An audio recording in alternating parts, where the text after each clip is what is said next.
Welcome back to episode number 10 of the Meat and Potatoes podcast. We've got a very special guest on today, Mr. Neil Rennie on, and then me and Phoenix are here. Callum is away planning a wedding, I believe. Right. So don't know what's going on there, but how are you, Neil? How's it going? I'm good, mate. Bar the technology problems, which always seem to arise with me. We're live anyway. So, all right. I four weeks out now, so starting to feel the pinch a little bit as of about 2 days ago. It's hit me like a ton of bricks. It is weird when you get that. Obviously, you've competed a lot more than me, but even just that bit where every day it's like you go from feeling, I mean, like I could do this all day. Why? Just get them days where it's tight. You know what it was this whole prep? I've been going. This is really easy. It's just straight. I thought, oh, is it the peptides? Is it just maturity? Is it the Yeah. positive mindset? Thought this is like just, but no, it's like the last 2 or 3 days. It's definitely kicked in quite a lot. Like tiredness, sleep's gone again. I was like, oh my God, I was up at like 2:30 last night. You're like, Oh, this is not. You just know it's not going to be a good day. Like it was a rest day, which was good, but it still sort of it tickles a bit like now. So it does, I have to say. it's whenever the sleep goes, I find you're just like, you know it's gonna be you're in for a tight day, but because obviously you're prepping and you have that obviously drive in you, you're like, we're gonna get through it, but you just know from the get-go, oh, it's gonna be a tight one. You sort of think you're trying to be productive, or you're calling it productive, but really it's just insomnia dressed up as Yeah. it's something to do. Like, do you know what I mean? The house is clean now. It was never clean in the off season. It's clean now. Like, but hey, but it's all good. It's been good. It's been a good year and stuff, obviously. So just got to kind of keep that momentum going with it. But it's a very different mindset this year with it compared to like definitely previous years. Mhm. Don't want to get on to the kind of almost elephant in the room. Last week, The the biggest Irish bodybuilding meet up in history, yeah, or something else. the we'll start with the meetup. Uh, but yeah, a very good day, and I think it turned out so much. Everyone I've spoken to, such a good day, such a good time, and it turned out better than I actually think a lot of people expected it to be. I think a lot of people were nearly nervous to go because they thought like it would be kind of awkward with Yeah. people in the gym, but there was zero awkwardness and it all ran really smoothly. And then Infinity being so big and open, I feel like it was like nearly the perfect place for it. Yeah, I found it funny actually when people said it's like I sort of took it as a backhanded compliment when people had said to me it went better than I thought it was going to be. I thought, Mhm. like, what did you think it was going to be like? Like if I'm doing something, it's not going to do it as a half measure. Obviously there was a lot of like months of like planning into it, and the sort of concept I had probably like 3 years ago. I would say when I come back from England, obviously being in England, it seemed like okay, there's a wee bit more going on here, and Yeah, I knew there's a thriving bodybuilding community in Ireland, especially like I find like I'd say your age group, your younger generation, we're definitely are more receptive of it. You get that old school mentality. It's like, no, it's bodybuilding, it's hardcore. We don't do that. We don't mix. Whereas like even they became more receptive of it because you have to move with the times. Like for me, it was something it kind of obviously all that stuff during the summer, all the riots, all that. Like I'm very like patriotic, like very passionate about where I'm from, and I was watching that unfold in the news, and I thought like fucking like if we're gonna do it, this is probably the time to do it. Do you know what I mean? And kind of go against the grain of what's going on in sort of society, not to get too deep with it, but like it's something that really did sort of speak to me at that point. And obviously we've got quite a few good gyms now in Northern Ireland, especially like Infinity being probably my favorite. I thought as a general, like Danny's really, you've met Danny, you've talked to Danny, like yeah. he's extremely passionate about what he does, his equipment. So it just seemed the right fit for it. And yeah, it's just a lot of promotion, speaking to a lot of people, and everyone really got behind it from the start. I didn't really have to like convince too many people that it was a good idea, but 100% there was more there, or a lot more there than I obviously envisaged. I thought like if we could make 2 grand for the charity, it was my cousin's charity. He lost his wee boy to cancer, but 3 or 4 years ago. So it was something that was pretty close to home. Hence why I wanted to run it for that reason. I think that probably helped galvanize it too. When we're in something, we can all pull together. We all do the same sort of thing. We all love what we do. So there's no Yeah. reason we all can't get along. And I think it was great for Irish bodybuilding. And hopefully it's something that'll continue to, it will continue to go, and maybe probably a once a year thing. I think you start doing something like that too often, it loses its impact. Do you Yeah, know? wars it Yeah. down a bit. Not as many people show up. It's not as good. I think once a year would be kind of, perfect for it. Yeah. And like there's things I would do different. Like I thought the guest posing bit worked well. I mean, I nearly want it to a point. If I'm honest, right, my goal with that is to make it more of a convention as well. I'd love to put a show on alongside it and offer a prize money and like try and really push that side of things too. I think Yeah. there's a lot of scope for it. Like you could have guest speakers in seminars.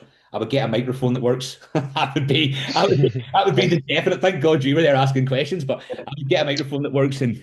It was rammed. Actually, probably you probably tried to train on it. Like we were going to get like a banging session out, but I mean, it's a one-off. It's something that's, there was a really good atmosphere, really good buzz about it. So, yeah, like honestly, everybody supported it. Raised a wild lot of money for charity. I think it left an impact in Ireland, and I think that's how we grow it is by having people on the ground that are here, that are wanting to do it, that are. It's not just this nihilistic, self-absorbed mission. We're all kind of doing it for a greater good. That's how I see the world. So that's how I wanted that to run. Or Yeah, absolutely.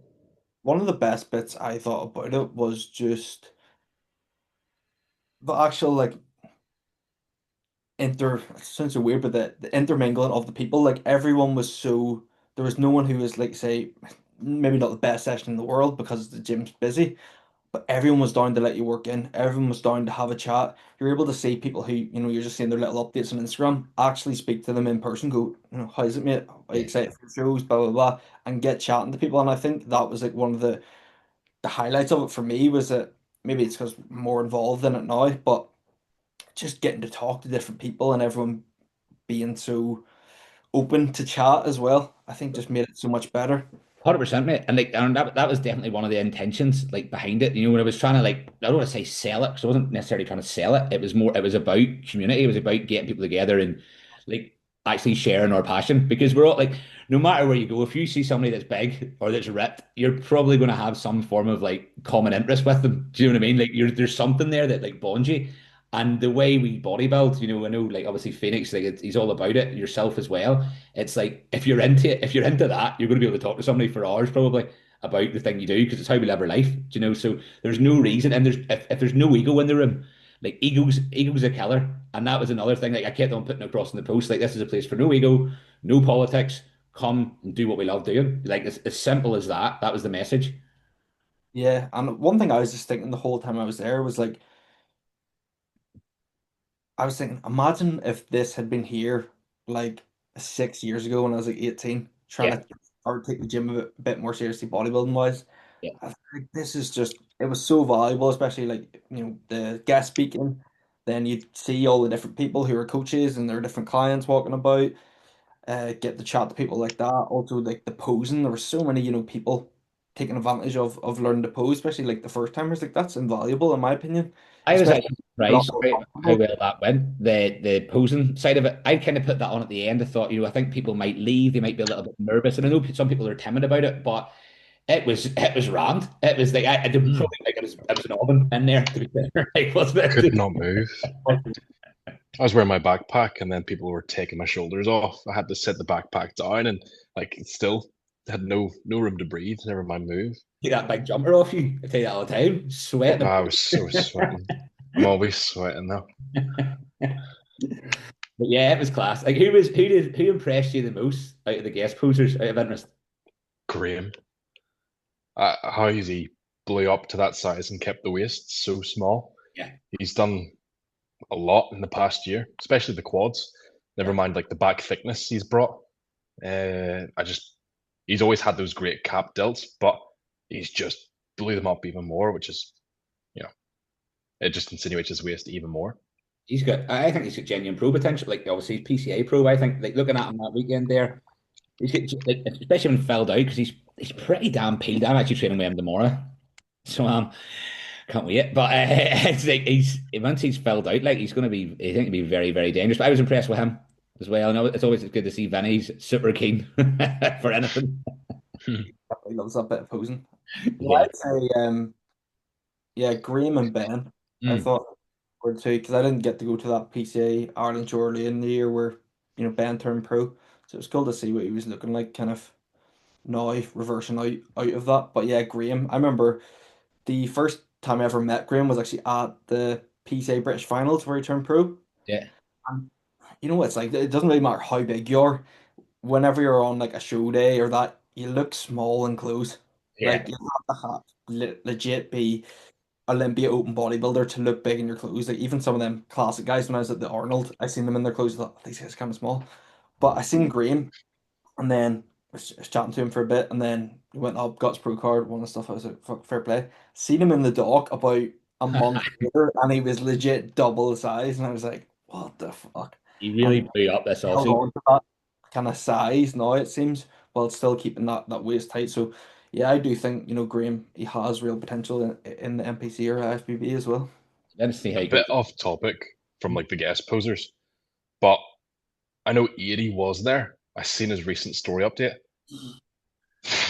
I don't know, AJ, if you've seen it or not, but 80, Limitless Gym, he But looks guy uh, Jordan fitness was it? unbelievable. No, I don't think Jordan coaches him.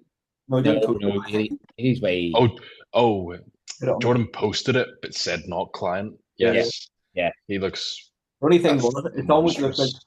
he was hitting that like ab pose, wasn't he?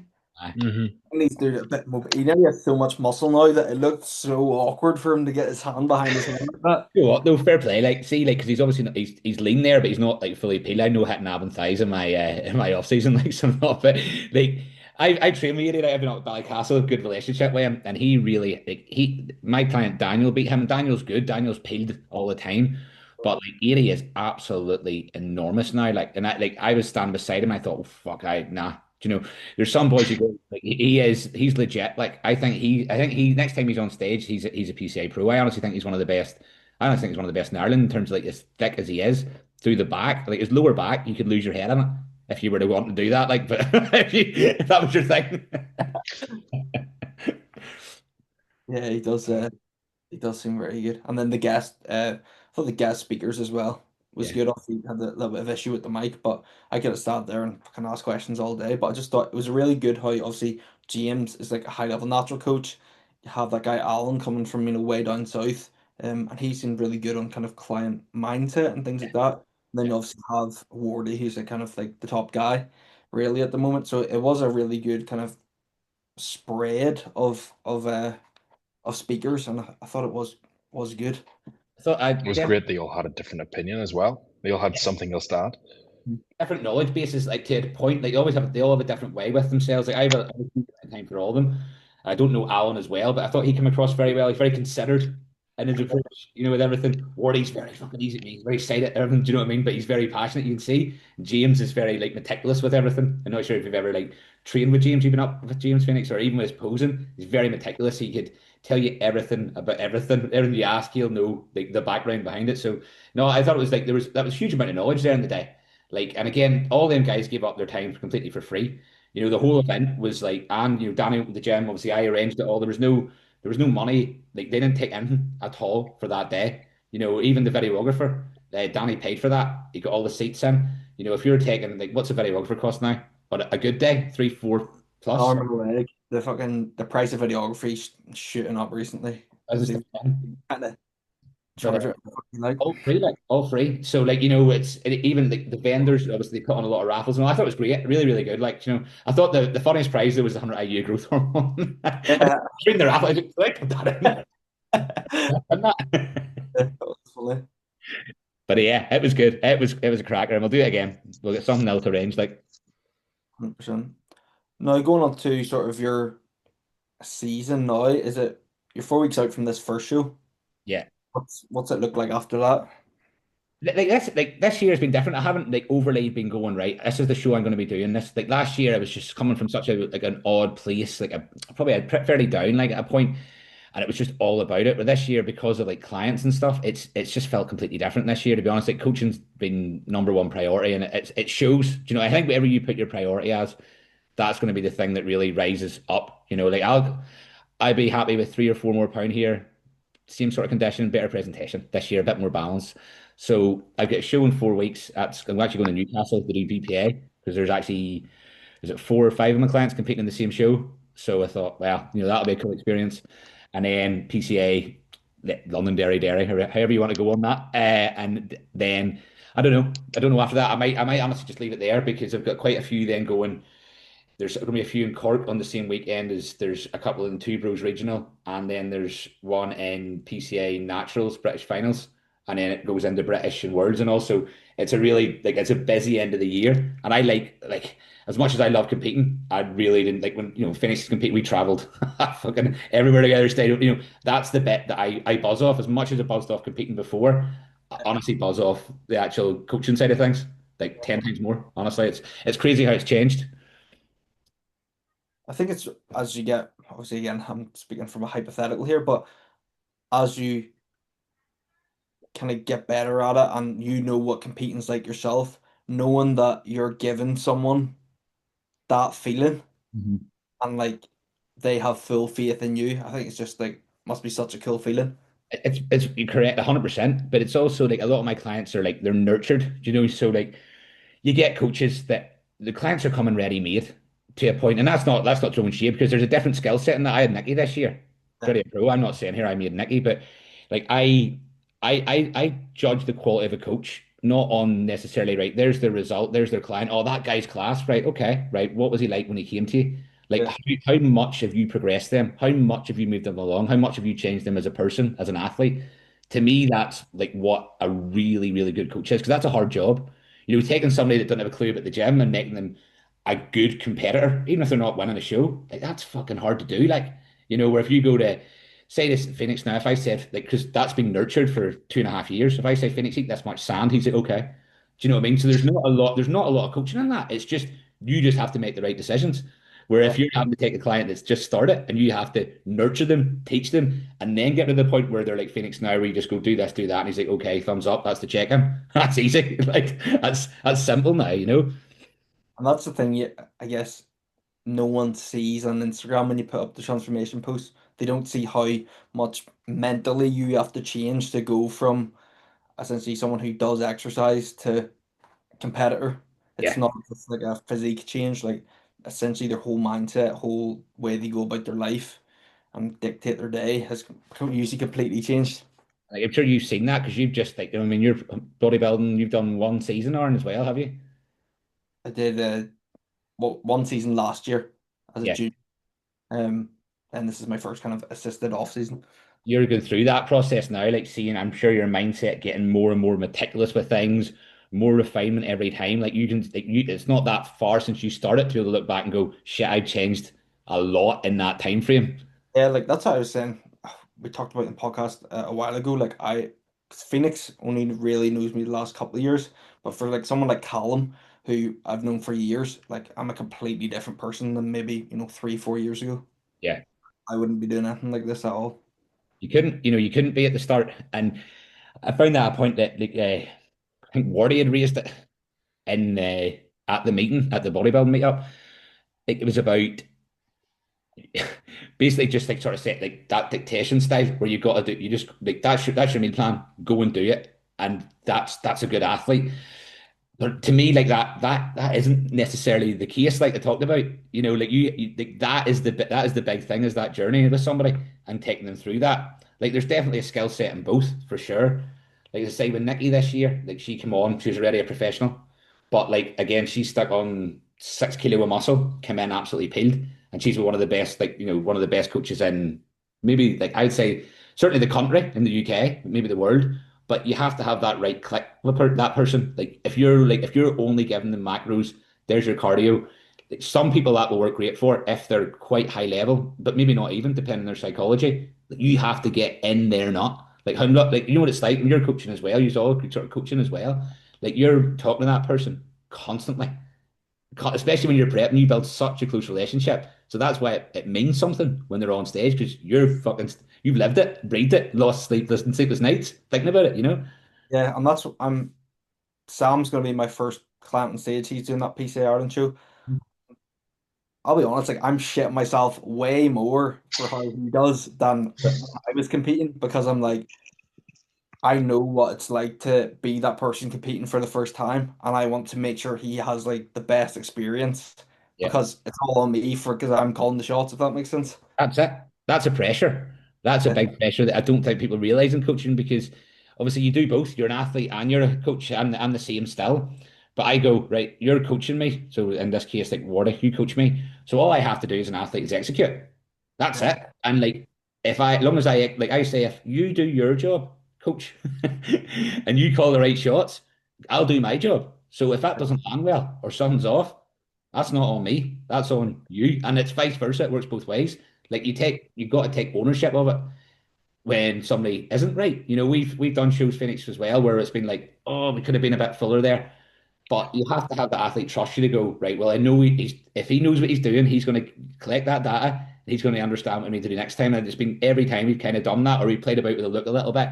And sometimes even we played about with the look, we've went, oh, fuck, the last look was actually better. Do you know? And that, it's, you know, people say about landing it perfectly. Oh, that was the perfect look. Bullshit. Bullshit. Because there's if it was perfect the last time, it ain't perfect the next time. You know, there's always refinement. There's always something you're learning with it. You know, when a different day, it lands differently. I What think you said to me at one of the shows where it was like aim for 95%. Yeah, 95% you're going to look better than trying to go for 96 but ending up looking 89. You know, like that 95% is the sweet spot. And then going off that, going forward, you can make a slight change. You might need to be a tad sharper. You might need to be a tad fuller. Try that fullness. If you mess it up, you know that 95 is the perfect look. 100. And you were like, you're like Phoenix. Obviously, we've been working together now. What, two and a half? To be, like I remember when you came in, it was like a wee boy, you know, and like you feel like a big brother. And like sometimes you're like, sometimes I admit, sometimes even with Phoenix, I'm losing the coaching relationship because you're just you become friends like with it as well. But like the one of the best feelings I had in my bodybuilding coaching was you Phoenix at BPA, which is mad because it wasn't a big show, it wasn't a big turnout, but the look was like as perfect as I felt I could have got Phoenix at that time. You know, and then we went to Newcastle the day after, decided in the car journey home that either looks there, let's go and run it. But that was one of the best things in bodybuilding, including even like Nicky, probably the best because it landed and it was such a high level show. But that look, I thought, oh, that's cracker. Couldn't be much better than that. yeah, I think as well because you obviously built the relationship over such a period of time. One, you do care more. You do care. If, say someone came on 5 weeks out, you don't know them at all.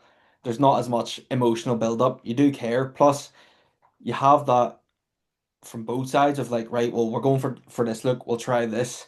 Um, it's you're nearly more accepting if it doesn't go 100%. Whereas someone comes in, they're like, look, man, I just want you to fucking pick me for this or do this. It's like if it doesn't go 100%, like it's nearly always going to kind of break down. Dangerous, yeah. I personally wouldn't take somebody on, even if somebody came at the start and says 12, 16 week, they want to pray, I just wouldn't do it. Because I like live off emotion, you know, and I like if I can't attach myself to that, like I'm not coaching that process as well. I know I'm not, you know, so it's like I like a few months prior at least to get to know the client, get to know their psychology, build a rapport, build a relationship, and also know what's their trigger, like what make like we've done that prep in 7 weeks. Phoenix did this one because we know we could do it. We know I could push him to work. I think I'd said we pretty what I said as a message when you said about doing that show. I was like, that's going to be very fucking. That's be the hardest thing of your life. Do you know, gonna Yeah. if you're going to lose that much body fat and peak it in 7 weeks, it's going to be grim. Like it's going to be grim. Yeah, and even touching on what you said there about the kind of 95% thing, I feel like at the level kind of me and Phoenix are at, you obviously a good bit more muscle and you've competed more than us, Neil. But you know, a lot of people are like, oh, we'll go for this 100% look, and like in my opinion, that doesn't really make sense unless you're at like that high level of like the Nick Walkers and stuff, where it's like that extra 1% can be the difference. Whereas like really, see, junior bodybuilding, you don't have that much muscle. Like, there's no point trying to I get mean, this extra I tell fullness you or what, whatever you because it junior just lads are you do fucking coming out of nowhere now, like dangerous, like they're causing you the shape and structure. Like the guys are there, but you're right, like you are right, 100% with that. I mean, what do you see when in PCA shows? Like the yeah, condition. Like pretty much every time condition wins a PCA show because the majority of people do not come in true condition.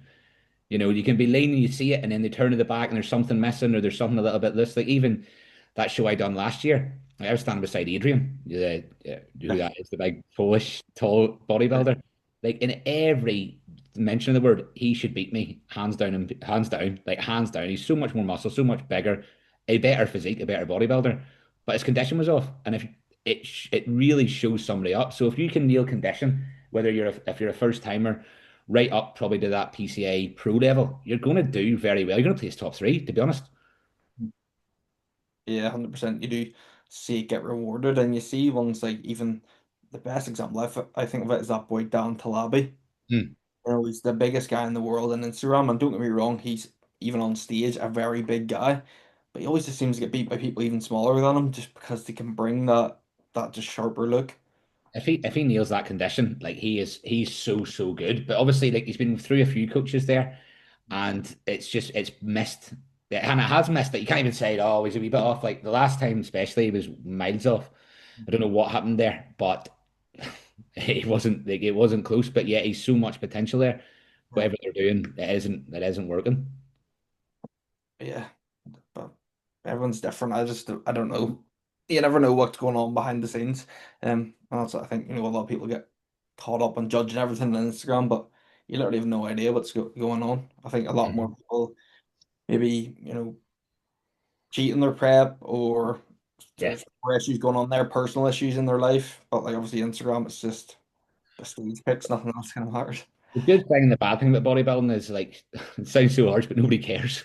Yeah, Like nobody cares what you're going through. Like I mean, that's the thing. It's a critique sport where you're going to get judged on stage, and you have to be thick-skinned, and you have to get to a point where you can just go like accept the criticism. Like I think some people get so emotionally attached when they don't win or the look's not quite there or like they were robbed. Like how many times do you hear I was robbed?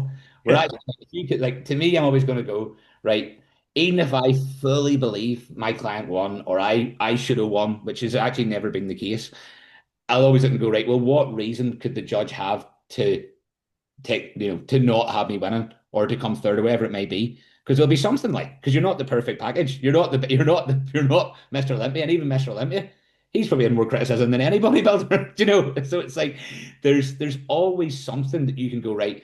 That's maybe why they done it. So I need to come back and be better at that. Because that's the sport. It's a game of improvement. yeah.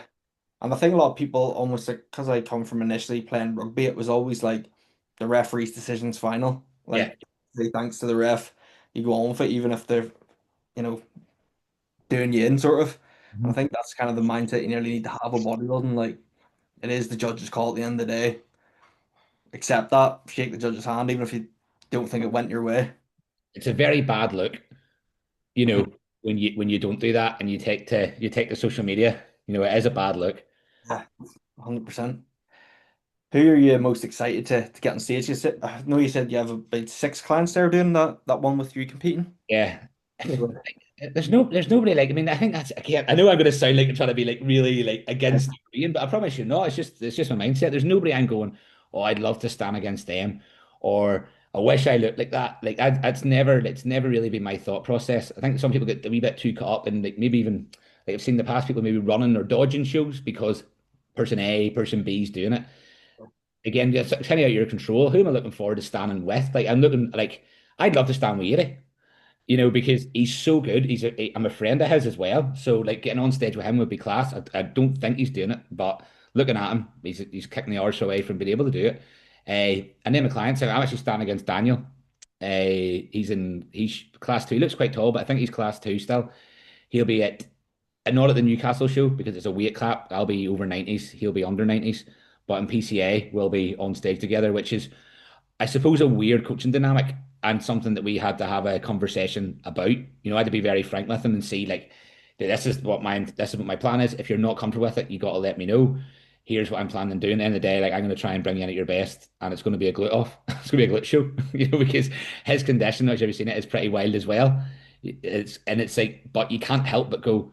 Does he have me in this shot? Do you know you can't help it's human nature. So it will be very cool to do that. And obviously an ideal scenario is one and two, but there could be three other guys show up and we're fourth and fifth. It's the way it is. I think this I don't know who's doing at this Ireland show. I don't know what the kind of classic classes or anything like that. But I think the actual bodybuilding classes are going to be very good. I hope Um, so. 'Cause there's a good few people doing them, I think. There's been So a few years there. It's been quieter. Like that last class two show, with Ben in it. Like obviously, like and even was that the one Andy Ross done, Phoenix? That was the first timer. Yeah, first timers class. There was three or four. And they were good, like as well. So it's good to see because it's kind of ebbs and flows. Like I remember when I was first going, I talk a lot. When I was going to like PCA shows, like the men's physique classes were just like they were rammed. Like you're going, right, here we go, get a coffee at that point. But like they kind of like it's definitely got less there, and there definitely is more of a switch towards people getting back into bodybuilding. And I think you can see that because like obviously like, I'm heavily involved in like the scene, follow it right, all that sort of stuff. But you can see like the growing trend now towards people wanting to get into bodybuilding. The junior bodybuilding classes are a testament to that. Like they are the most packed competitive classes anywhere you go in the PCA. That's the hardest class every time. It's hard to pick a winner. Which sometimes it isn't.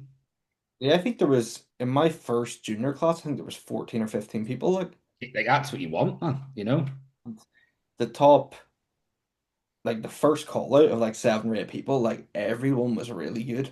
Yeah, yeah, And I think it's just that the bar's been raised in terms of like obviously we're talking about conditioning there. Like if you're in junior bodybuilding, you're into it if that makes sense. Obviously you're young, but you're into it. Like if you're a young guy, you're not just gonna really think, oh, should I step on stage? You have to be into bodybuilding, I think, to junior bodybuild, if you know what I mean.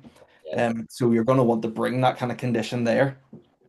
Yeah, they're usually like if you say usually like you that demographic's my favorite to work with because they're so keen. And they're still a bit green. So they're still for most of them like no everybody, but like still plenty to learn. And you can see big changes happening very quickly when it's done right. A lot of time it's just refinement because the willingness and the want and the work ethics there. It's just kind of refining it, and then there's a lot of mindset stuff usually behind that as well. So like there, I think that's a real fun class to coach. Yeah. What do you think? I'll just ask this and then we can get in some questions if we got some. Um, what do you think it'll take to kind of grow these PCA Ireland shows into something bigger and get them more kind of competitive and I things think like it's a tough one because I think what we're doing at the minute is working, right? Because like what I've seen is like right for a start, when I come back, I'm not to take, I'm not saying going, I made this happen, but like I was a big one for let's get some social media out there. We haven't got any reels, we haven't got any photos. So like I was I'm sure they were getting pissed off at me, but we've we've made up now. But like to get some reels up because okay, you need exposure. If you don't have exposure, then why will people come compete for one, right? Then even the interviews, like again, I said I'll do the interviews because I want to try and go right. We're on par. We're doing the same sort of stuff as the PCA in the UK. And then listen, we've like there was obviously it come up during the week there, about Dara McNamara had said something, and there's a bit of back and forth with me and him, which you want to touch on, I'm happy to. But like it's you've got to be there supporting it, and you've got to be very like positive about it. There's enough good athletes here. The pool of people is just smaller. Now, ideally, I like the fact there's a lot of shows now, right? Because that's a good thing. People can compete lots of times. On the flip side of that, then you're also going, right, well, then does it, what's the word I'm looking for? Like dampen the pull because there's that. not many in it. Push, yeah, it's, Yeah. so that's a problem because I've been in classes with one in it in Ireland and I've been in classes with six in it in Ireland. Like, ideally we want to get the best bodybuilders on stage together. How does that happen? It doesn't because it means every athlete needs to subscribe to that. So like I said with that community event, it's like if we pull together, but we need to pull together, and that's including the coaches and the athletes and the federations, then we can make something great of it. Like there's no reason there, right? I'm not sure if I follow Scotland. I competed in Scotland for a while. Like they have a season where basically they go basically end of March to the end of April, and them shows, no matter if it's BPA, IBFA, Granite City, it's fucking That, stacked. that granite one looks Right. And amazing. that's an independent show.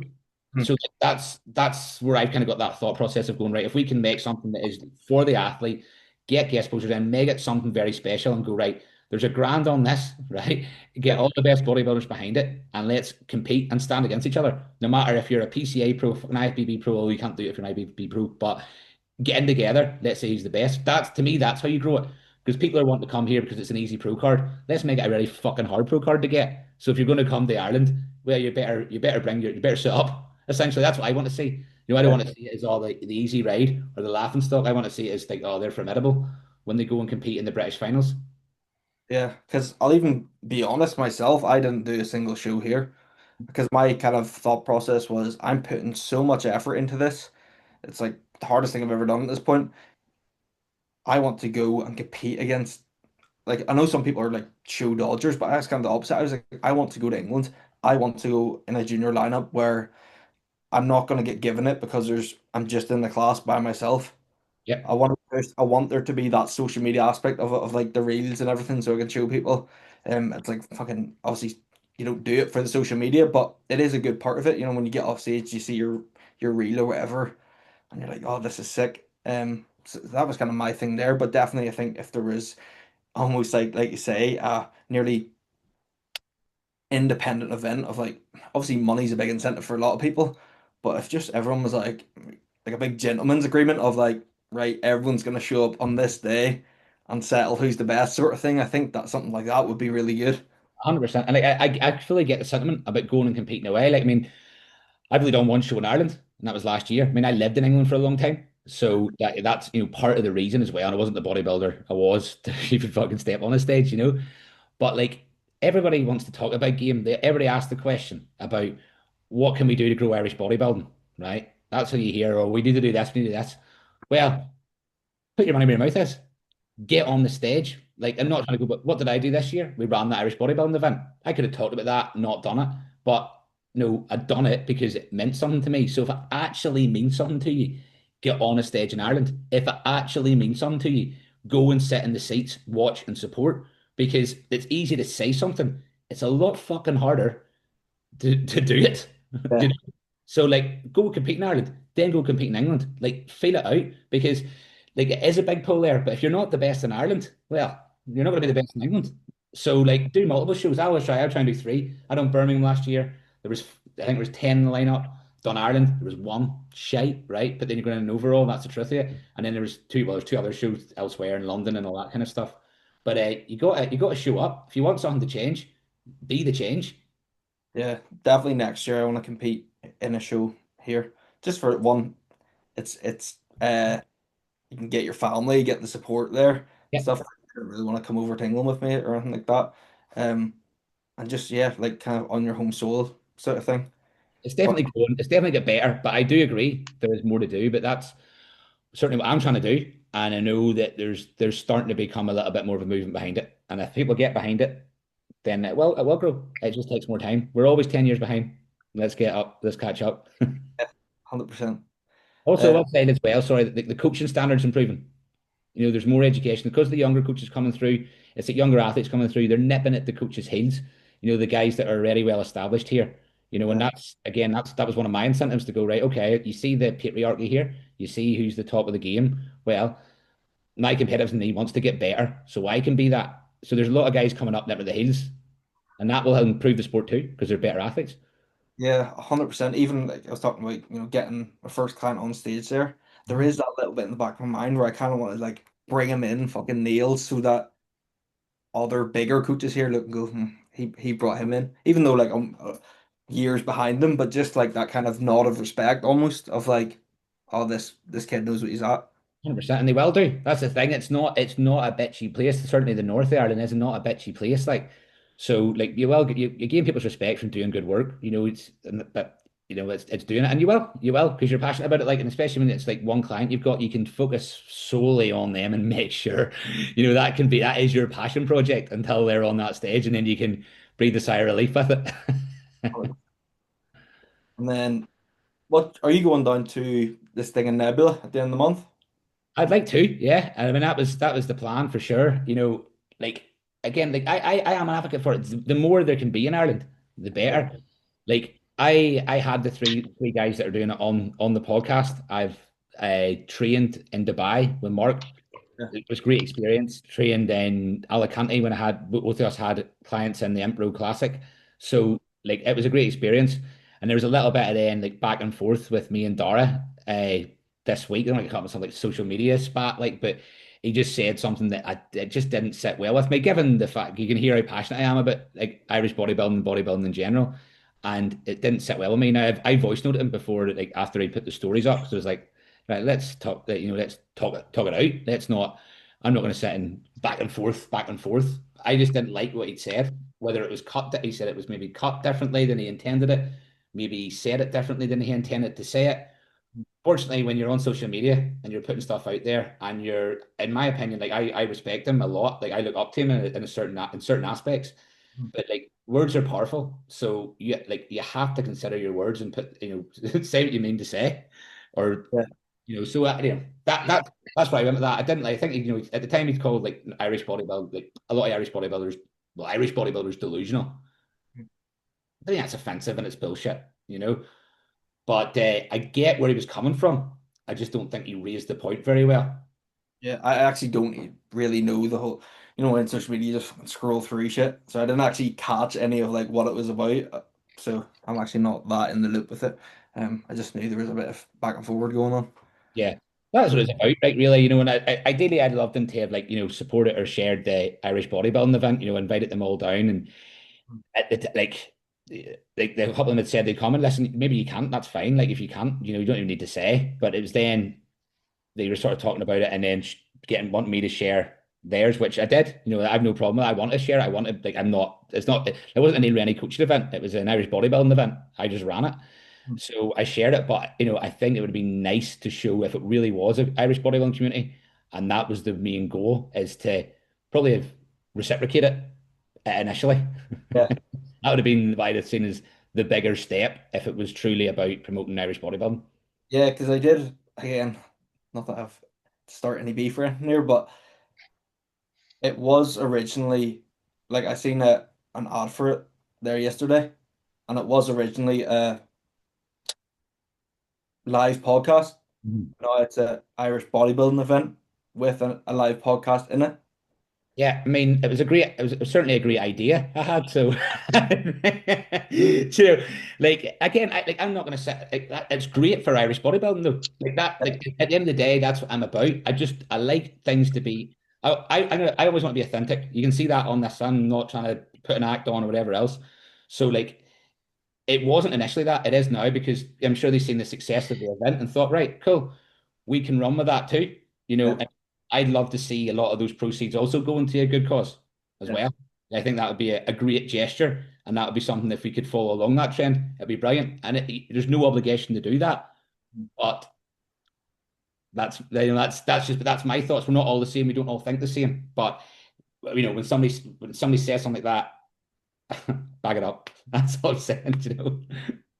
but they are all like I've met the guy Dave who runs Nebula a few times. Like really sound guy. Nebula is such a kitted gym, and obviously it is good. Obviously our event that we had the weekend there was more up north. This is further down south, so hopefully it'll be a kind of a lot of people will make the trip from up here down because I'm definitely going. Dublin. It's below Dublin. It's like 50 minutes below Dublin. So it's not too. You're talking about 3 hours. It's definitely worth the trip. From what I've seen of that Nebula gym, it's very very good too. It's very good. And like it was a big ask. Like a lot of people did come up from down south for the event, which is credit to them. But ideally that's where I'd want to run the next one. But again, if guys are able to like, they're going to have more contacts down there. So like it's great because then they can get more people there too. And as I say, like it's literally not to start any beef. I just didn't. I didn't like first of all the statement that was made, and I didn't like that. I don't care about people like buying into what I put out there. If they want to run it as Irish bodybuilding, I think that's genuinely great. If that is the intent Yeah, behind it, cool, fucking, I'm all for it. I'll be there. Do you know what I mean? I just didn't like that it wasn't necessarily like a set like at the start reciprocate it yeah, because then you're kind of going, well, what's the motive? But that's fine. We move on. I'm cool with it. I'm cool with him. I'll talk to him. I'll talk to him again. I'll banter with him too because it is what it is. I just like I wish I like to. I don't want. I wanted to make my point fairly and sternly. only one I've ever met in real life is Mark. I actually competed against Mark on one of my shows. Actually, Yeah, and Mark was honestly like such a nice and down to earth guy. So it's not the a gentleman bad is training like his training's it was interesting because we went to Dubai, so that was my experience. We trained a couple of days together. He's very accurate. He's very much in like line with like Cuba. So I find like I like going to these different places and learning off different people because you're going to pick something up. And even like one of the best experiences I had within coaching was like I said with Phoenix's show, but also the obviously the two shows with Nikki abroad, and it was great there because Mike was there with his bikini girl who was competing in her, I think it was her second pro show there. So that's cool. It's not often you get two Irish coaches coaching at such a big pro show. And then yeah. so it was, that was it's a class time. So literally nothing but love. But like if I done something that said the best, I'd expect my friend to call me out and go, "Yo, you could say that better," and that's what it is, just man to man. Like, 100%. Will we get into some questions? let's go. Yes, You want to go I first? did get I did get a couple. Um, a few kind of touch on something we've already kind of brushed past. Since Neil is a guest, a few of my followers asked questions, as in like directed to Neil about me. Like, what was your first impression of me? You were just Which, so young, like, see where, you know what I mean? It was like you sort of look at something, you go, right, you know, you had this wee sort of cool sort of look at it, you like, didn't you? Like a horse at the time. Look where that went. I'll tell you where that went. 3 milligrams of test a year. He's left though. But yeah, naive to it, lacked confidence. Actually lacked a lot of confidence at the time. And that was like a big, like, negative at points as well about his own body and about his own abilities, which, like, I get, because at that sort of age, you are fragile. You're going through different life experiences. You're in different environments that maybe aren't like the best for you. So you have to go through that. But that was really it. But like, because I sort of thought, like, I liked him straight away. There was a few issues we had to sort out, like hormonally. And I think that was a good buy-in for Phoenix once he'd seen, okay, this guy can actually do this, sorted it out. And then he fell in love with bodybuilding. Like, so it was just, for me, it was just on about building Phoenix's confidence, building your confidence. Once we got you confident, then we started seeing the physique progress. And I think that's still something we have to touch on, because you're an overanalyzer with things at points. Still, you know, we go very deep into it. The scale weights dropped a wee bit, or there's this like, I'm not going to be good enough mentality that comes in sometimes, and that's something like I can talk quite like sternly to Phoenix now with it, you know, like very straight, rather than having to dance around it, which is nice as well, because sometimes we all need that. Like, that's why I've got a coach. You need to Somebody needs to catch you on, or like the comment earlier with on Facebook, like you have to sometimes you're better calling somebody out for that sort of stuff. So that was it. Like, he's a good athlete. I think Phoenix could go very far in the sport now. I think this last year's showing that. He just needs a good off season, health maintained, and I think he'll go very far if he can maintain his health. Like, obviously, you've got the kidney issues we've had to work around, and that's been a lot of back and forth. There's a personal worry in that, especially with the level of investment with somebody. But I think it's something we've navigated very well, and he's always been shredded. You know what I mean? That says a lot about somebody. Their condition when it comes to bodybuilding, the condition somebody get into tells you a lot about their mentality. Yeah, and even we touched on there and just that having that self-confidence in your own ability. Because like even if you win a show, you still in the back of your mind, because you obviously don't see yourself in the third person. You see everyone else they're on Instagram, their preps. You always just think like they look way better than me. They're way better than me. Do I even like should I even stand beside these guys? And then you stand on the stage and you go, oh shit, like Yeah, I'm like that as well. I'm at that same level. I Or think like, confidence is built through like evidence. hmm, You know, so like we at the start, but then some people never then they never buy into that evidence. You have to constantly remind them of that evidence. Like, this is what you've done, this is what you've achieved. I think the more mature you get, well, you should be able to get better at recognizing your own achievements and where you're at. Not to be unrealistic, but to go like actually give yourself some credit for it. And that's what builds confidence when you start holding your own with that side of things, because you've got a long backlist of achievements.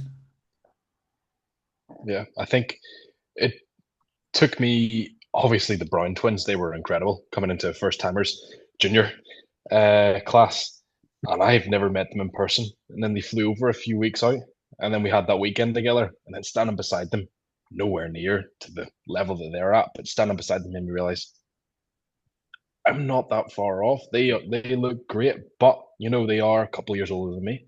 They if, give me a couple of years, maybe I look like that, or you know if I stand on stage, very similar condition. They just have more muscle. That's why it looks better.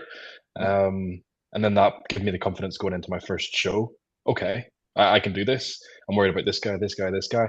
But if I can stand okay to them, then it shouldn't be too bad. And then yeah, it took away that third place. Ellis was first, Emmett McGuire Yeah. was second, and then I came third, which was a big lineup. A lot of great bodybuilders there. Yeah. I think that gave you confidence, didn't it? Really running into like to the other season and stuff. And you lose the head more in off season, you're doing a prep. I know, I know. It's strange. It's very strange. And I think this very, very short prep that we had, and then randomly jumping in shows here or there, having that like last minute carefree sort of spontaneousness. It was like, all right, yeah, I'll fly to Newcastle and compete tomorrow. And then we were there. We were checking in. We were registering, and it was like, all right, junior bodybuilders step forward. And I thought like medium class bodybuilders were stepping forward. Like you even said yourself, you were like, oh mate, just go up there and try and have some fun. I don't know what to tell That's you. the confidence you need. And I was like, oh, brilliant. Like you seen these guys in hoodies, and you genuinely thought like they were class two bodybuilders or tall bodybuilders. I just thought, oh, great. Standing backstage, just staring at them all, under that dim sort of, you know what the fed's like. It's like that dim kitchen lighting. It's not great at all. So you just see shadows of muscle, and you're like, and he stepped on the stage and obviously brought me in really, really great condition. No stress because I knew going into it, whatever happens, happens. He chose to do this yesterday. And then that stress-free look showed, and I was shredded, stood beside Josh Jenkins, and obviously nowhere near the amount of muscle that guy has, but condition was quite close. Yeah, it definitely was. Like I loved that season. I loved everything about that season. Just the randomness of it, booking the flight the next night, throwing a McDonald's in you. Like it just it's a lesson. It's definitely a lesson in terms of like the mentality to try and approach a season with. I would say, and that to be honest with you, that's what I'm doing this year.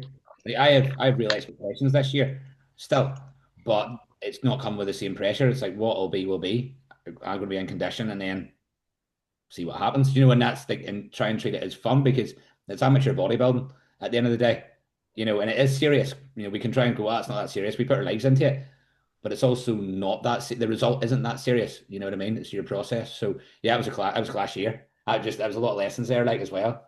Big second Yeah, place. yeah, that was great. I just knows going forward. That actually brings me into another question. Actually, quite a respected coach, bodybuilder. I'll not name drop, obviously, but Name drop. they did. Name drop. Not allowed. Uh, 3 to 5 years, where do you see me and sort of yourself as a coach with me? I think you can. I genuinely think you can be really like because you're. I think you need another still 15 to 20 pound a muscle. I think when you have that, you can be very competitive at a high end amateur level, potentially pushing towards pro cards. I think you got to look at somebody with their shape and structure, and I think you have a big shoulder, you've huge shoulder width, you have a small waist, the legs bellow out. If we can continue to put more mass through your torso, essentially more so your chest, arms, I think you can be very competitive there. Because when you put somebody that's that tall and long on a classic stage, close to the top of their weight cap, you're going to be pushing people. And we know you can get in condition, and that condition will only get better with maturity and more muscle density and more time spent because you'll still be a young guy then. You'll still be mid 20s, but you'll have been training for well, essentially 5, 6 years, like properly training. So that's a hard look to stand against when somebody's 6 foot plus, big long arms that'll be filled out, then the chest will be filled out. And it's patience with you, because we can't push certain things with the PEDs, and we know that. So we just be patient with it. And I generally think you can be challenging for pro cards. Where you go from there, I don't know, but we'll do your best with it. But I do think like you can be pushing that side of things for sure. Please. And then the whole aspect of you, where would you be? You don't know how long you're going to be competing for. Obviously, coaching is your priority at the moment. Do you think in 3 to 5 years you'll be coaching specific? You're not the athlete anymore, or you're Yeah. gonna be retired. I'll do it as long as I love it and as long as it doesn't affect my coaching. Because I still love doing it. I still love prepping more than off seasons, but I love training and I love the intricacies and all that side of stuff of training. But I'll do it as long as it doesn't affect my coaching. I think I want to get to the point where and I don't think there's we can call it delusional, but I want to get to the point where I'm coaching. I have a roster full of pros and high end amateurs, and I want to be seen as one of the best. Well, I think I'm getting there now as one of the sort of best coaches in Ireland. So that's what I plan to be. And I have no aspirations going right. I'm gonna I don't sit and dream at night. I'm gonna be a PCA pro. I'm gonna be an IPB pro. That's not what I think about. I'm thinking about right. How does Nicky place at the Masters Olympia? How do we get Ellis a pro card in the next 2, 3 years? How do we get Phoenix up to them levels? How do we win more overall titles in Ireland? That's kind of what I dream about. And I believe if you're dreaming about that and you're constantly working on it on a daily basis, like you're gonna be at that level. because it's a willingness to keep working towards it that's going to get you there. It's not a gift, it's not genetics. Do you know what I mean? That ain't holding you back in this case. Hmm. One thing I want to say there is just how you see what I can imagine, right? You need even maxed out coach, not competing anymore. You'll still be, I picture you as someone who would still eat and train the same way. Yeah, Whereas you love it. Whereas a lot of bigger coaches you sometimes see now, it's like they don't even go to the gym anymore. They don't even this. I understand they're busy, but like at some point it's like, I understand not competing, but to completely almost abandon the lifestyle, I think it's like, did they even like it that much in the first place? yeah, I don't understand that either, on mate. And I actually see a few of them getting back into it. I think you're going to go through that period where you're like, so I'm still at a point where like it's manageable, right? So say it's 40, 50 clients, right? It's manageable workload there. And maybe there's 10, 12 competing throughout the first half of the season, second half of the season. So that's manageable. But like, I think you're going to go through a period when you're this coaching where it's going to be extremely busy. Like, for example, I know we keep harking back to the Nicky thing, but the pressure of that, of landing that look at that level was immense. I never felt pressure like it, particularly going into that first show in Madrid. And my physique crumbled, and not through not through want of not trying. I was still eating the same meals, I was still training, and I posted a picture up about I think 6 weeks ago of what my physique looked like of the check in the day after she'd won she'd done the Alicante show, and it was abysmal, and there was nothing changed, and I was on PEDs and all too still at that point. So like I can see how that would start to affect that, but I think a lot of them then, like, once they refine their training, who they're taking, they can then get back into their own training. So I understand both sides of the coin with it. I think you actually touched on a really good topic there of we did speak about it a little before, but that pressure. I feel like a lot of people they get into coaching, they've done their J3U, they've done their whatever coaching education, blah blah, blah, and I think my clients right now aren't at the level of coaching that I think I'm at. Hmm. But you need to get good at coaching like lower level people, building like nearly nurturing or building up, refining your own ability as a bodybuilder before you could ever do that. Because let's say, for example, you think you're this really good coach and you get handed essentially the perfect client, you would crumble under the pressure. Like Yeah. even doesn't matter if they're a genetic freak, whatever. If you're suddenly bringing them onto like a pro stage or pushing for a pro card, you're gonna crumble with the pressure because you've never built up that Yeah. resilience as a coach. You nearly have to be prepared for your big opportunity as You do. opposed to like thinking you've just, oh, I know all this stuff, I can do it. It's so different. I would imagine doing it, actually applying that knowledge to someone at that level and the pressure that comes with it. The pressure's the one though, it's the eyes on it, isn't it? That's the thing, because then like you're under a microscope, like the way you're feeling pressure for putting your first guy on stage, like you, and like yes, other coaches are watching, people in the industry are watching, but then especially this year, I was pushing Nicky out there because essentially I know what I can do as a coach, so I want everybody to see that. So I'm throwing her out there. Look at her shredded glutes. Look at her back. Look at her 6 kilos she's put on, which she done with me. She didn't do with Cal. All that stuff. So that's great. That's a lot of talk. But fuck, you better deliver on that then. Do you know what I mean? So like you got to back that up. And that's an internal pressure. That's like going out and saying, I'm going to win an overall at PCA Ireland, or I'm going to win. Do you know what I mean? Like that's the pressure you're putting on that. And you're kind of willingly knowing you're doing that. Now, I didn't realize the pressure I would feel from doing that until it was getting down to the business end of it. And I thought, oh, I've sold this a lot here now. This needs to come off, and thankfully it did. But Yeah, I mean, if it didn't, how does that look? And you're thinking that at night. yeah, You're almost second guessing, and that's a bad thing to do. Is second guessing your gut feeling, your decision on it. But it's like, how long does it take you to turn pro? How many years do you think you have to be training to turn into a professional bodybuilder? Probably like for bodybuilding, probably 10 years, right? So if you think you're going to start as a coach and go, I'm going to be taking clients that are winning overalls, I'm going to be taking clients that are getting pro cards. That's why, well, you won't, because it's going to take you, honestly, probably, I'm 5 years just online coaching, 15 years in the industry, 14 years in the industry.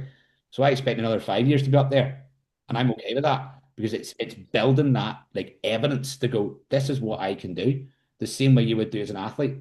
yeah. I feel like in um the Q&A thing, that was something I thought was really good that James touched on was, how long it takes people to turn pro and this that like the average amount of seasons someone does is one season Yeah. because so many people quit after doing it and realizing they're nowhere kind of near.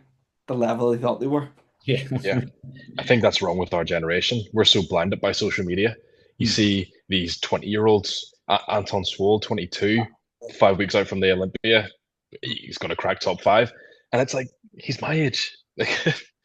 But realistically, looking into the entire industry, on average, it does take, yeah, 8 to 10 years. It's not doing your first show, getting an overall, your second show, getting your pro card, and then your next season you're competing on the Olympia stage or Arnold stage. But that's what we do see, because something we touched on an episode or two ago, we think this whole industry is massive and it's everywhere, but you talk to any other average person on the street, they have no clue what's going on. It's really not that big. So we're seeing these select few people on our social medias thinking, wow, I want to be that. But then you look at the average person and like they don't even have a clue. But then you look at the bodybuilding industry as a whole and you realize there is that middle ground. Yeah. Someone doesn't have a clue, someone's there. The average in the middle, yeah, it takes its time. It does take the 10 years. So it's like kind of have to bring yourself down a peg, be more realistic, but it's harder now than what it was. And I think that Scottish fella, he was touching on it, how like there's so many new young fellas who haven't even trained for more than 6 months wanting to compete.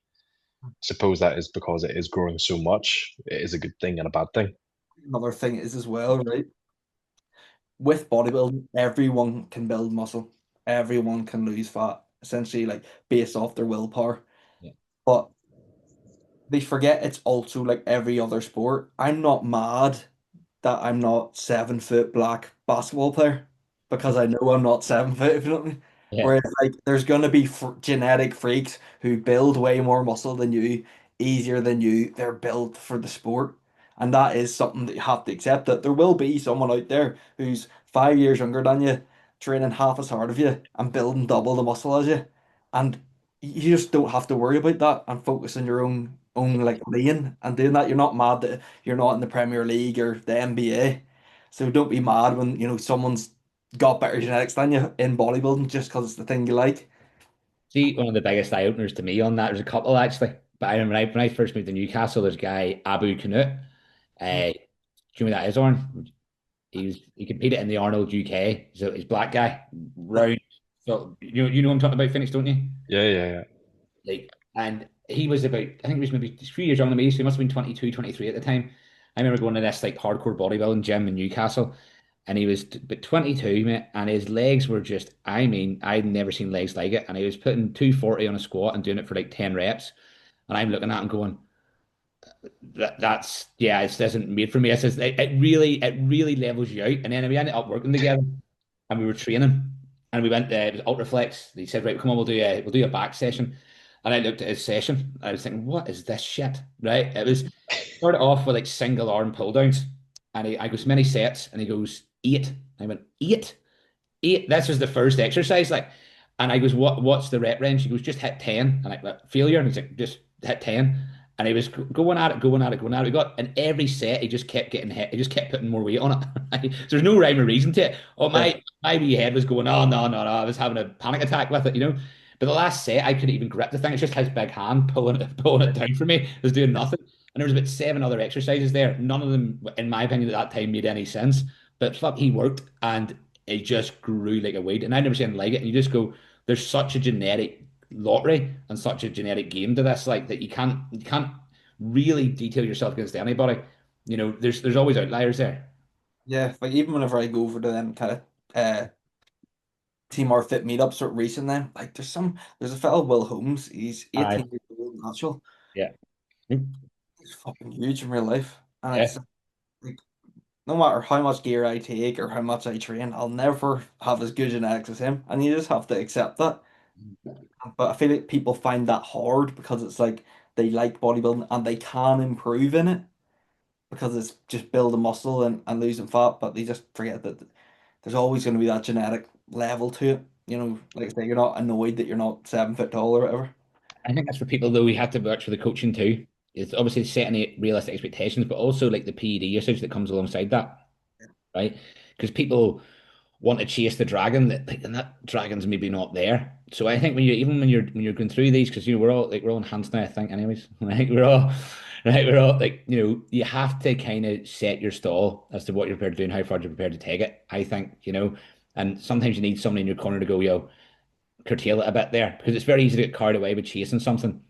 And especially at a young age, everyone wants to do more. What about this peptide? What about this peptide? What about this drug? When we quit in training?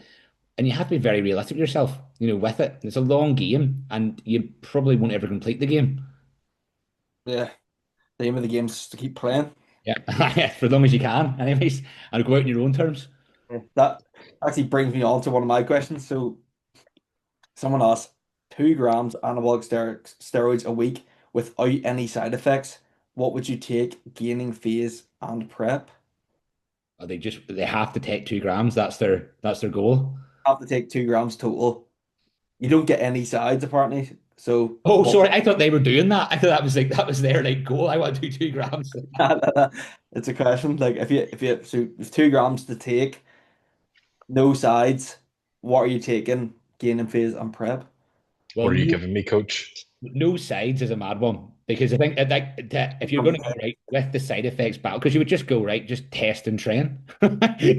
And I'd probably put a bit of like Anadrol in there as well. But you will just fold in two, and your blood work will be like tar. Do you know what I mean? So it's like they're great drugs, but they have a huge amount of side effects in alongside it. Yeah, I wonder how far that, no size goes. Like, could I just run 2 grams of Superdrol? Do you know what? Do you know what I mean? No. No So side effects at all. Like your blood's perfect. Probably yeah, need something like that. I don't. It's one of those things, like because it's nearly like because you nearly say that sort of stuff, people are like, right, fuck it. I'll try it, but it's not the sort of thing you want to be sort of putting out. It's an interesting question, but you would just pile yourself full of train if you could sleep and you could, but I can't. I can do it 100 milligrams. Yeah.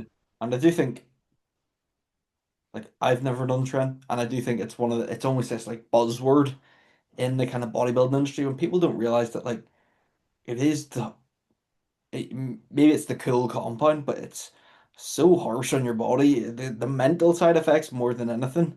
And you see these youngsters and they're not even hopping on tests or whatever. They're just going straight to train because they think it's like the cool thing. And it's like, Jesus. I'd actually done a post, like a video on that this week, talking about it. I sort of included train. Train was one of the main sort of points of it because like you're getting to this stage in prep and like the bodybuilding blueprint is just right 6 weeks out train and it's like right actually hold on, do we need it, looking at the physique, like no, you don't need train, but like would it be an added benefit because there's sometimes with a lot of these drugs, especially at the back end, you put it in because that's the done thing where a lot of the time there's more cons to it than pros. And I'm doing this prep, like every prep I've done I've used a little bit of train. I probably used the most train in my first prep but I had no right to, and the side effects were harsh and you're just stubborn enough to put up with them, or stupid enough maybe to put up with them. Sleep, fucking mostly sleep for me related. Like sweating rainbows. You're waking up in bed and going, did I pee the bed, like, or what happened there? And last year I ran like 100 milligrams, still affecting my sleep. So it's like I'm not going to do any this year. I've got quite a lot of my clients not doing it now. I would say half of them aren't running anything. I know me and Phoenix didn't do anything like that either, and the condition was still phenomenal because like you can if your sleep's gone, your training's gone, your head's gone. Even without the 19 nor effect that can happen a lot of the time. Like it can affect your stomach, affect your digestion. I find quite a lot as well with some people. Mentality goes out the window. Where if you're managing your volume and you're managing your diet and you're ready in time, and then you've got things that you can add a little bit of Anavar in, a little bit of Winstrol, that overall it's going to have a little bit less impact in terms of your health metrics, long term anyways. You're gonna get a very solid effect. And I think people are chasing the trend thing, especially in a prep, because they're actually not in condition and then they're chasing condition because they're going to get super hard and grainy when actually they just need to lose body fat. Yeah, I think a good thing to touch on there is that just overall, how bad is it affecting your sleep? Mhm. People forget that like most of the adaptations occur when you're sleeping. Like if you aren't getting a good night's quality sleep, your body's stressed out. Like say your head will start to go, everything like that. You see people and they ram loads and loads of fat burners, Yeah. or stimulants or whatever, just to try to get this bit of fat off. And it's like the person's sleep is continuously getting worse. They're Yeah. gonna look worse. Like Well, I know this week, me personally in prep, I've had to pull Clen down because it was starting to affect my sleep. I had it up a little bit and I was like, nah, it's starting to affect the sleep. So, it's negating the effect of what we're trying to actually do from the compound. That it's the right tool for the job. And it really depends on the person. Like 19 Nors in general, I see like some people being able to handle, and some people like myself just can't handle the mental side of it. And it's like you'll sometimes you got to let the person try to see, but you find out very quickly with that sort of stuff. My next question is kind of on the similar lines to that, but you've got an unlimited budget. What peptides are you running year round? 500 milligrams of slew a day. I see that, like, see Big William doing 400 milligrams. Thought, Christ almighty, like, there are all these studies out there. Studies are It's funny. fairly early studies as well. Like I was skeptical before I used them, and I tried them before I took in any sponsorships because I just don't like, I don't like going here, take this without I've used it myself. So I would not see, I've seen a big difference from this prep. To be honest, a milligram a day. I've seen people saying 2 milligrams every other day. I've been using a milligram a day. I feel an effect from it. This stuff's so experimental still. I'm not going to buy into going, this is exact, this is definite. I've used Slew. I've seen again that up to, like you say, 400 milligrams. I'm using 1.5 grams as of recent. I don't know if I'm noticing a massive effect from that or it's the Mot C because I put that in first and I felt a lot better from putting that in. Uh, Growth hormone, insulin. You're gonna use them, of course, like all year round if you can do. I don't see a huge amount of downsides from doing so. Again, if managing blood sugars as well. I've experimented with retatrutide. I've had some of my clients on retatrutide. It's not something I personally use or feel a need to use. I would just be worried of like even in the higher carb days, trying to put that food in. I've seen people not get the food in because they've actually just completely done their appetite and some gastric issues. Not everybody though, but for me personally, I just don't want to touch on that. My stomach was something that was always an issue. It's the best it's been this year. I'm like, right, just put up with the hunger because you can do. These are things you can get through. But from a blood work perspective, like in terms of cholesterol markers and all, I've seen a lot from retatrutide, in blood work. So they're probably the ones that quite a lot actually. But they're probably the ones I would go with. I would, it would be Mot C, growth hormone, insulin, and then probably retatrutide for a lot of people as well. I'm actually running, so I've just started a health phase there. And like Reese's is big on peptides. So again, like you said there, I never want to ask someone to take something that I would never have like tried myself. So I'm on this health phase. I'm about to list a bunch of different things here, but a bunch of experimental compounds. But That's what it is nowadays, though, isn't it? because I've ran Motzi before, and like you said, Neil, like I did notice a benefit off of it. So Motzi's going in, milligram a day. I'm trialing Slew out as well. I'm gonna run like 5 milligram a day, just because that's all I can fucking afford at the moment, Yeah. because it is fucking expensive. That 5 amino 1 MQ, I'm gonna try it as well. Uh, what else is there on there? SS31. It's like a mitochondrial one.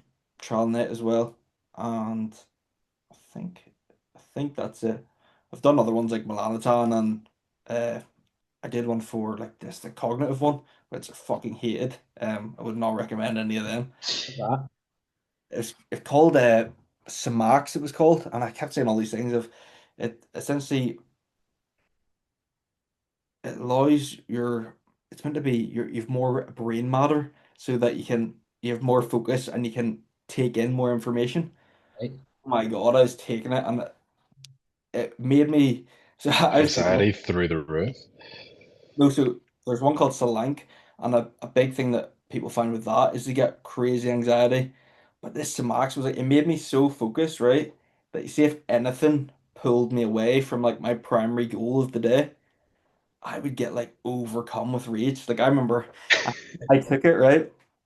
And then I was doing like client work on the laptop in the J3U, and then I had to go to work in Asda and I was driving the van. And I was getting so worked up because I was like, I should be fucking coaching right now. I should be Yeah, I like pulling me away from it. And it was too much. I didn't like it at all. Once I took it out, it was like, what the fuck was I doing there? But yeah, that's probably what I did. I've never ran like GH or I've ran insulin, but I've never taken growth hormone before. But definitely something I'd look to do maybe in the next push up or so. Again, financially dependent. I know it seems to be more is better with growth hormone a lot of the time. You see these doses just getting bigger and bigger, all these peptides, like, it's yeah, I don't know. I think even this sort of stuff you have to be wary of as well because we only know the short term. We only know the short term. We don't know the long term stuff yet. And that I think you have to be a little bit cautious with this sort of stuff. I like sitting back, seeing what unfolds before I start making any decisions on that sort of thing. It's weird as well because it's the one thing I actually really do like about natural bodybuilding is I feel like the higher levels, obviously a big part of that is genetic, but sometimes you think, fuck, is just who can pin the most compounds competition? Yeah, Like, it's something I thought about as well. it's bodybuilding, if you know what I mean. Yeah, it's off putting at points. Then you can. I found that I went through a stage of that last year after my prep. I'm going like, is this just a drug game? And it's partly that. It is partly that. And it's who's willing to do the most sometimes gets you there. And that's why, again, you've got to be very realistic about what your goals are, and you've got to be very headstrong about what you want out of the sport. Do you know what I mean? Yeah, Because otherwise, you can go down a very dark hole with it. Like, there's no doubt about it. And it's funny because you do hear then, "Oh, I'm in my health phase." Well, what are you taking? Well, you're taking half a gram of gear, right? yeah, So you're not in a health phase. So I found that as well the last few years. It's like this health phase is just getting pushed higher and higher and higher, and then there's seven other things you're jabbing in you at night time. It's like you have to be very headstrong with what you want out of the sport. And there's yeah, lots of ways to enjoy this sport, and there's lots of ways to also make a business and a life out of this sport without being the best bodybuilder. 100%. I think a lot more people are kind of realizing that now. Mhm. That's that kind of, I suppose that there's obviously everyone thinks it's cool taking all these new peptides and stuff, and that's coming up. But yeah, like people have made big careers, natural bodybuilding, Yeah, big social media platforms, naturally big, whatever. And it isn't, like maybe on the actual extreme bodybuilding side of thing at a high level, it's maybe beneficial taking a million different things, yeah, but have to do that to get your foot in the door. A big part of it is just having the confidence to go, and especially on the social media side of things, just having that confidence to put yourself out there. yeah. I mean, you can do a lot with a little bit of test and a good diet and a work ethic. Do you know what I mean? And like it's been done for years with like honestly, you can get in very good shape with very little. You can see Mhm. it with natural bodybuilders. The natural bodybuilders you see half the time they're the leanest. Yeah, Do you know what I mean? So like it can be done. yeah, I definitely, I feel like that's something, and a lot of people it is just actually getting the diet and everything sorted out first and gaining that knowledge, which is so beneficial, in my opinion, about getting a coach. Um, you can pin everything in the world. If your diet and training isn't proper, you will look like shit. Yeah, as you can see in most gyms around the country. Yeah, literally. Yeah. Um, have you any more questions, Phoenix? I have a couple. I actually have a good would you rather. Yeah. It's would you rather accidentally call your partner coach in bed or call your coach babe during a check-in? Coach in bed, it's a bit kinkier, isn't it? Are you in bed with your coach? You never know. Depends how good the client is. That's a good one. AJ, I don't write the wording of it again. What was it? Call your girlfriend coach in bed or call your coach babe? in a check-in. I'm just picturing calling Reese babe down the phone. I think that would be pretty weird, but kind of funny as well. I think but either or would be funny, but I feel like Yeah. no, I feel it'd be a lot weirder actually calling your bird coach in bed.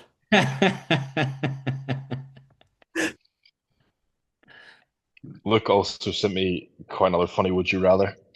Would you rather have your mum do your bodybuilding tan or do shave your body? She does both, my ma, half the time anyway. Yeah, She does both. Fair enough. Fair Yeah. enough. Does a good job too. yeah. I had to get my mom to shave my back and my glutes and stuff like so. See that thing Jordan Hutchinson had actually? It was up on Instagram. Shave his own back. Yeah. I thought, where did you get this from? Like that is maybe a lifesaver. Lifesaver, but Mhm. you don't have any hair anyway, Phoenix.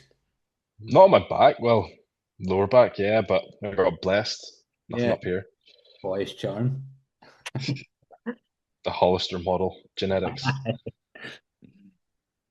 And then this is a good question. What's one thing every beginner should stop doing from a coach's perspective? One thing every beginner should stop doing, taking PEDs. Like, genuinely, like you need, listen, depends on your environment you're in, but it's very easy to get sucked into it. I'd really rather see somebody, spend, honestly, like, especially because you're probably starting out at 17, you can get a gym at 16, 16, 17. I'd rather see them to spend their teens and certainly very early 20s. I don't understand it, when somebody's hitting 21, 22, when they're very into bodybuilding. But like I'd want to see them, going through a few natural off seasons, natural preps, actually enjoy bodybuilding, make sure it's for you because life can change very, very quickly too. That you find yourself different relationships, different ways of work, and you're already sort of stuck doing PEDs. So a lot of time that's a commitment that you're going to be making for a long, long time. And I think people get into it without really understanding the physical repercussions of it potentially, but also the mental repercussions. I'm not here to like poo-poo PEDs. I use them. I use them with pretty much 80% of my clients now. But like I think there's a time and a place for it, and I think you have to be a little bit more cautious with it. So like I think that's a good one. Hold off on the PEDs for a bit if you're only getting started, unless you can do a lot naturally. Like look at James Melville there.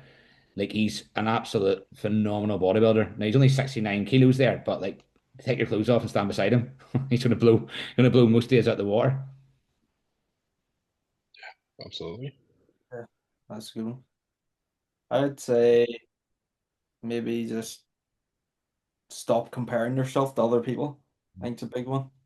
Almost like we were touching on earlier, a lot of people that get in the gym straight away and they can even, it's almost like the problem of trying to grow the bodybuilding scene as well is like obviously people get into the scene as soon as they start training for some of them and they want to be part of the scene straight away. It's like, oh well, he's competing and he's competing, but we've all been competing for like, or not competing, training for like, 10 years at this point, and it's like they don't see that bit. So I'd say maybe stop comparing yourself to other people who are like ahead of you if it's detrimental to your own kind of process. Yeah. I think the one thing I would say, stop thinking that you're eating enough. You have these young lads come and saying, "Oh, I eat 5,000 calories a day, and I can't gain weight." Realistically, you're not eating 5,000 calories a day. Are you actually tracking? Are you actually eating 5,000 calories consistently? It's like one day you have a McDonald's and your mum also cooks spaghetti dinner, and then you're having a couple of cookies at night. That's maybe 5,000 calories, fair enough. But then the next day, you're too full up from the day before. You're eating very, very little. Still feeling full up, thinking you've ate 5,000 calories after you eat your mum's dinner again. But I was guilty of that, to be fair. But track your calories, stop guesstimating how much you're actually eating, and hit your macros. I think from a young age, probably the Yeah, best thing you can do. I think a lot of people overestimate. Obviously, there's a lot skewed of how much people's intake is, but there's a big difference in eating, 5,000 calories of whole quality food and eating 5,000 calories of shite. Yeah. I remember I had a guy in his consultation sort of thing. He was like, "Yeah, mate, eat 4,000 calories plus daily every day." I put him on 2,800 calories of like pretty whole food, and he's like, "Mate, I can't eat all this food. What the fuck?" I was like, "Mate, you're You telling find me." that a lot, like, don't you? Like you put them in like 2,200 calories. You're like, I can't get that fit in. You're like, Jesus Christ, you're talking. But here, it works on the flip side too. Obviously, people are telling you they're only eating this much. You're looking at it going, I'm not sure I'm buying that one, like, particularly. Uh, Yeah, I think I have one more final question. Actually, it's a good one. That's why I left it for last. If you could coach any bodybuilder in history for one prep, who would it be and why? No, I'm not a prep coach or a coach in general, so I'll sit this one out. I'll let you two answer that one. AJ, you got somebody first? I, this isn't the actual answer to the question, but one thing that really popped in my head was who would I be coached by? I'd actually have loved to be coached by John Meadows Hmm. for a prep. Yeah. Just because I always watch his videos, but who would I like to coach? Um,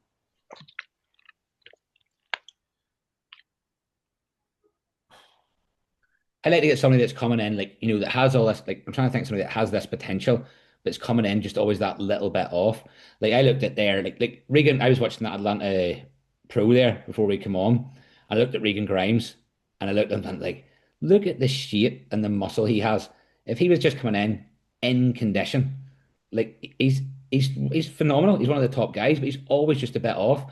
So I'm trying to think of somebody like, like Regan Grimes would be one of them. I think not like in history, but do you know what I mean? Somebody that's just should be there, but it's always just that it isn't just getting them finishing touches in, just to get that condition through. You sort of wondering what's going on because you find that a lot. These like very good bodybuilders, they go to the same big named American coaches, because they're kind of and they're always just that little bit off. Now, listen, I'm sure I never fucking prepped somebody at that size and that much muscle mass. It's a very different game when you start doing that. But like when you see people coming in constantly that, like look at Hassan Mustafa.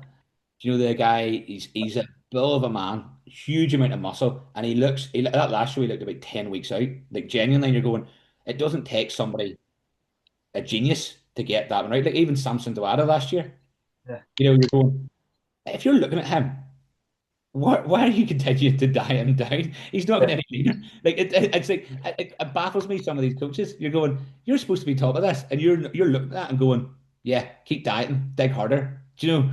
Yeah, somebody like that has some staff or like a Wigan Grind or something where you can really like if you put the finishing touch on them, everyone thinks you're phenomenal. Do you know? In history. I think I'd actually I'm mentally doubting myself, my ability to coach someone at that level. It's I only mean, don't worry about it. I'm sitting thinking, oh, like, I'm gonna say someone here, and then their physique's gonna crumble. If you know what I mean, just dig myself in. Um, I think that someone like that boy Anton Swole, I think would be cool.